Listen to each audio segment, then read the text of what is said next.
अब अली ज़मान अवान की ये रिपोर्ट शामिल करते हैं। समंदर की लहरों से लेकर सरहदों की खामोश पट्टियों तक, जहां कानून की निगाह कमज़ोर पड़ जाए वहां एक मुहाफ़िज़ दीवार बनकर खड़ा होता है।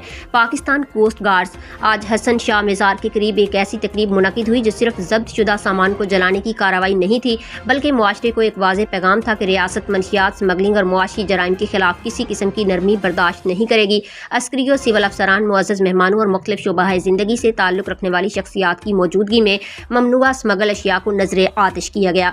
वो अशिया जो नौजवान नस्ल के मुस्तकबिल को दीमक की तरह खोखला करने की सलाहियत रखती थीं।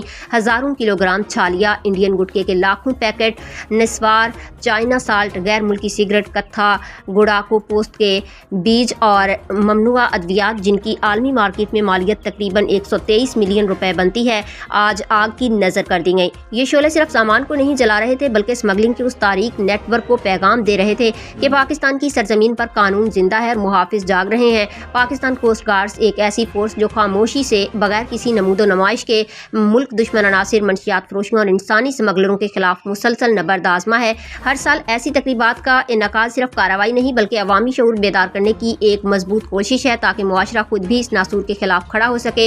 ये अज़्म का ऐलान है, ये जिम्मेदारी का एहसास है और ये यकीन दहानी है कि पाकिस्तान कोस्ट गार्ड्स आइंदा भी मंशियात और स्मगलिंग के खिलाफ जंग जारी रखते हुए मुल्की मईशत और नौजवान नस्ल के मुस्तकबिल का तहफ़्फ़ुज़ करती रहेगी। जब मुहाफिज बेदार हों तो कौम महफूज होती है।